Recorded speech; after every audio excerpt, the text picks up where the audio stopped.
நான் வந்து எலியும் சிங்கமும் கதை சொல்ல போறேன். ஒரு ஊர்ல அந்த சிங்கம் வந்து தூங்கிச்சு இருந்துச்சான். அந்த எலி குட்டி வந்து கிச்சு கிச்சா பண்ணிச்சான். அப்புறம் யார் ஆடுன்னு சொல்லிச்சாமா அந்த சிங்கம்.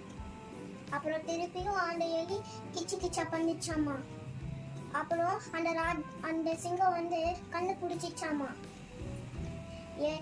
அந்த எலி குட்டி இந்த கடிச்சு சாப்பிட போறேன்னு சொல்லிச்சாமா. வேணா என்ன ராஜா என்னை விட்டுரு, நான் உனக்கு ஒரு ஹெல்ப் பண்றேன் அப்படின்னு சொல்லிச்சாமா. நீ ஒரு குட்டி எலி, நீ ஒரு ஹெல்ப் பண்ற, சரி என்னை விட்டுருன்னு எலி குட்டி சொல்லிச்சான். இதை மாத்து, ஏன் ராஜா என்ன ப்ளீஸ் என்னை விட்டு சொல்லிச்சாமா. சரி அதுக்கு ஒரு நீ பார்த்து போகணும்னு சொல்லிச்சாமா. என்ன பார்த்து போகணும்னு சொல்லிச்சாமா. இரு நான் ஒரு தடவை பாடிடுறேன், அப்புறம் உனக்கு நீயே பாடு அப்படின்னு சொல்லிச்சாமா. சாரி கம பாத நீ ச, சாரி கம பாத நீ ச. அப்புறம் அந்த எலி குட்டி பாடிச்சான். சாரி கம பாத நீ ச. அப்புறம் அந்த ராஜா தொலைச்சி போன்னு சொல்லிச்சான். அப்புறம் அந்த ஒரு நாள் ராஜா வேட்டைக்காரங்க வந்து வலையில மாட்டிக்கிட்டு.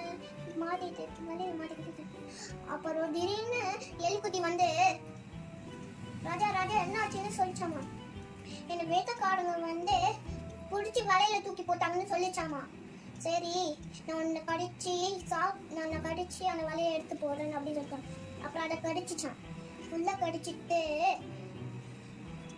அந்த எலிக்குட்டி வந்து அந்த சிங்கம் வந்து அந்த எலிக்குட்டிக்கு வந்து ராஜா தேங்க்ஸ் எலிக்குட்டின்னு அப்படின்னு அந்த ராஜா சொல்லிச்சாமா. இனிமேல் நம்ம 2 பேரும் ஃப்ரெண்ட்ஸாக இருக்கலாம்னு சொன்னாங்க. அவ்வளோதான், கதை முடிஞ்சிச்சு. பாய்.